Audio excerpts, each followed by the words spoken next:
Alors, je vais vous montrer maintenant un exemple un peu plus réel de valorisation. Donc là, on parle d'une entreprise qui était dans le secteur des food and beverage, hein, plutôt boisson d'ailleurs,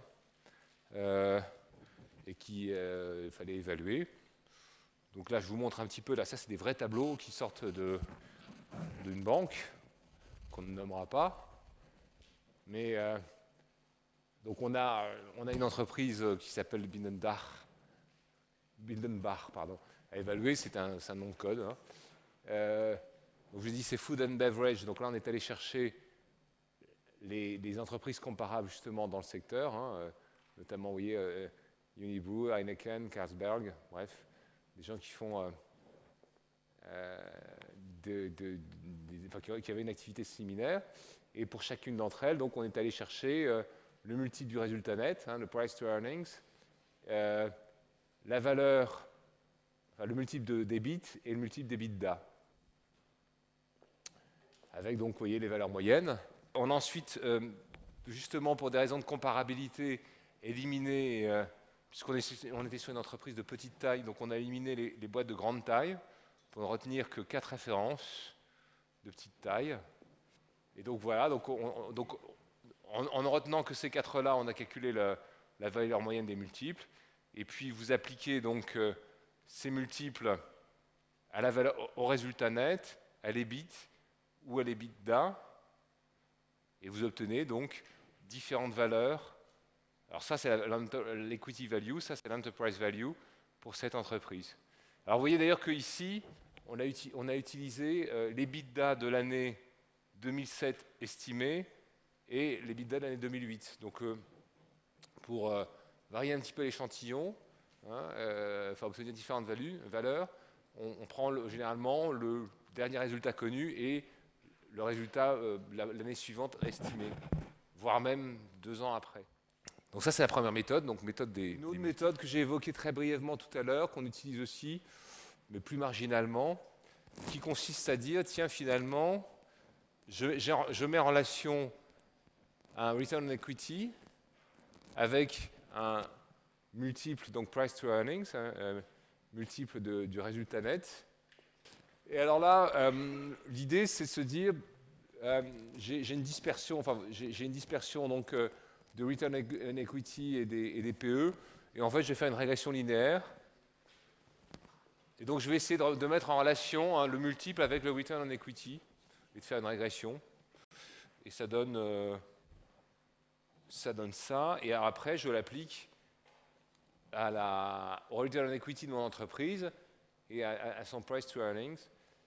Voilà. Et donc, vous avez vu en plus, il y a un coefficient de corrélation qui est quand même assez élevé, 0,88. Donc, ce qui fait que pour déterminer mon price to earning, j'utilise le return on equity 2007 et puis j'utilise les coefficients que m'a donné la régression. Voilà. C'est un petit raffinement. Mais vous voyez, moi là, ça fait partie des trucs qui me font quand même relativement rigoler parce qu'on essaie de mettre un vernis statistico-scientifique pour faire un calcul. Et oui, donc, non, mais plus sérieusement, vous voyez, donc là, on a essayé de déterminer, d'utiliser une méthode statistique pour déterminer un PE à partir d'un ROE. Mais quand vous voyez la dispersion des résultats que ça peut donner, hein, les différentes méthodes qu'on va appliquer, les multiples de BIDEX, etc., se lancer dans ce genre de truc, moi, ça me fait doucement rigoler. Je veux dire, de toute façon, à la fin, vous allez avoir une fourchette qui va être entre, je sais pas, 300 et 400 millions. Bon, alors, utiliser une méthode de régression, etc., pour un résultat qui reste de toute façon extraordinairement sujet à caution, j'allais dire, enfin, ou purement indicatif, ça me paraît un peu excessif. On aurait pu aussi, effectivement, chercher des corrélations, hein, donc déterminer le ratio valeur sur EBITDA à partir d'une corrélation entre le ROE et les ratios valeur sur EBITDA des différentes entreprises. Mais bon, ça n'a pas un intérêt, je dis, ça n'a pas un intérêt extraordinaire. Ça, c'est fait pour. Ça, c'est la banque d'affaires qui veut impressionner son client en supposant que ce client n'ait pas fait une école d'ingénieur. Donc, ça donne l'impression de mettre de la scientificité, si je puis dire, dans encore une fois, quelque chose qui reste quand même, l'évaluation, ça reste pour une large partie, une approche empirique. Hein. Bon. Mais ça fait toujours bien, quoi. Dire, oui, on a fait tourner nos supercalculateurs toute la nuit et ils nous ont donné le résultat, c'est 112,7, non, c'est 42, pardon. Alors, la deuxième approche, toujours pour cette entreprise, on a un business plan dans lequel donc, vous avez des prévisions d'évolution des ventes. Alors, vous voyez au début, là on est sur les valeurs passées, là on est sur les valeurs à venir, et vous voyez que la précision toute scientifique de la chose, puisqu'on a pris 3% de façon constante sur les années futures. Donc ça renvoie à ce que je vous disais tout à l'heure. Là, on est sur un exercice de tableur qui vaut ce qu'il vaut. Et de la même manière, on a supposé que le ratio coût sur chiffre d'affaires était constant à 67%. Bon, en se basant sur les chiffres historiques. Vous voyez, bon. Donc bref, vous faites ce calcul, ça vous donne des EBITDA futurs, des EBIT futurs, et puis un profit, donc un résultat net futur, bien.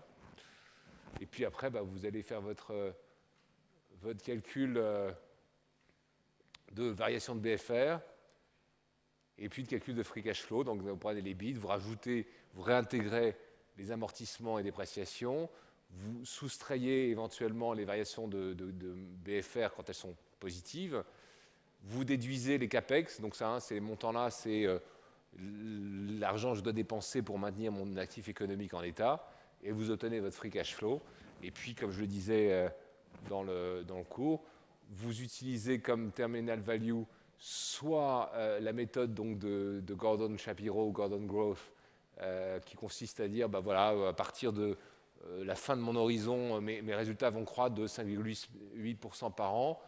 Je les actualise à 11% et le dernier cash flow c'est 20,5 et donc je fais 20,5 divisé par 11 moins, enfin 11% moins 5,8%, donc 0,11 moins 0,058. Ça me donne une certaine idée de la valeur terminale. Soit j'utilise les multiples que j'applique à l'EBIT de la valeur finale, enfin du dernier cash flow. Et j'obtiens donc une valeur moyenne de la valeur résiduelle, 440 millions. Et ensuite, j'actualise tout ça. Donc ça, c'est des cash flows projetés sur mes 3 horizons, mes 4 années d'horizon de prévision, plus la valeur finale. Et j'en déduis la valeur d'entreprise, dont je déduis ensuite la valeur d'equity.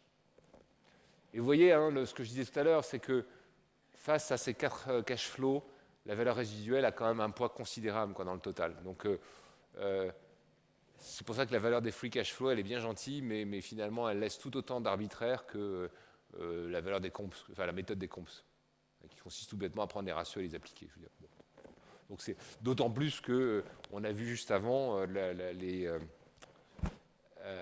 les hypothèses qu'on a retenues là, vous voyez, c'est du 3%. Enfin bref, on n'a pas une richesse d'informations supplémentaires qui justifie véritablement de donner plus d'importance à cette approche-là que l'approche des comps. Et donc ça arrive, et ça répond à une question qui m'avait été posée tout à l'heure, là-haut.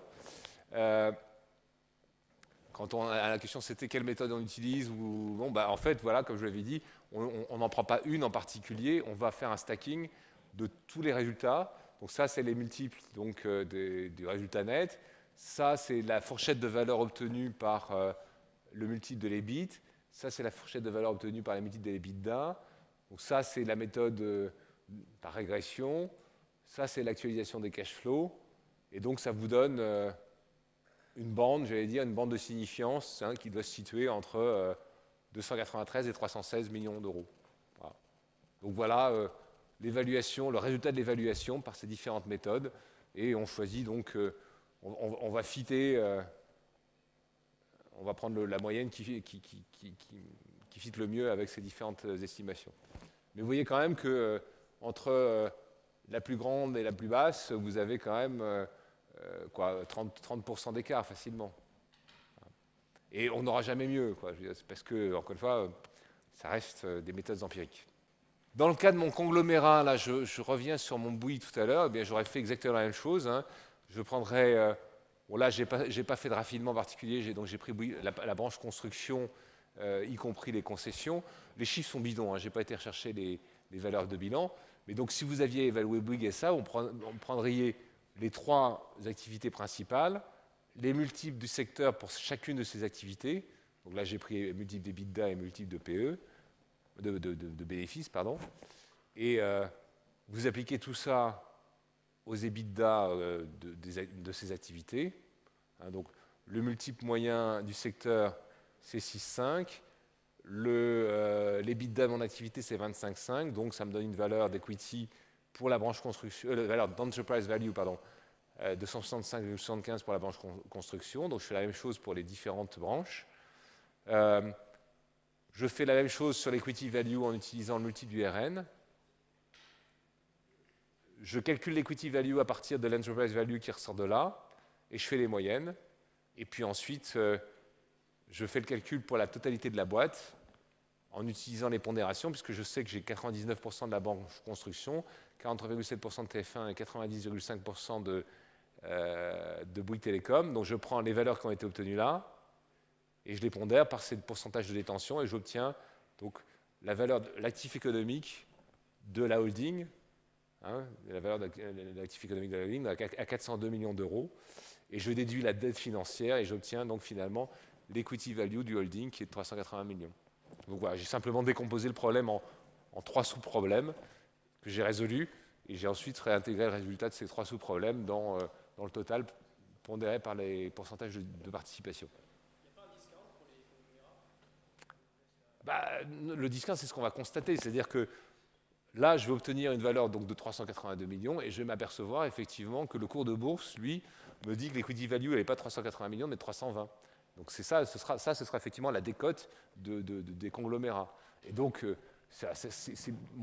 ces décotes, elles ont pratiquement disparu parce qu'il n'y a plus tellement de conglomérats, ou alors ils sont contrôlés. Mais dans les années 80-90, c'était la cible typique, c'est on rachetait le conglomérat pour 320 millions et puis on vendait par appartement. Hein, en plus, on avait mis de la dette, on avait racheté ça avec essentiellement d'endettement, ça faisait des profits phénoménaux, puisque vous aviez dépensé 320 millions, vous vendez 380, vous liquidez à 380, vous remboursez la dette, il vous reste 60. Donc en une opération, on pouvait faire c'est typiquement ce qu'il y a dans Wall Street, le premier Wall Street avec Michael Douglas. Merci. Voilà. Où on a typiquement cette scène où il prend le contrôle d'un conglomérat, et il vire tout le monde, il les coupe par appartement et puis ils font des gros profits.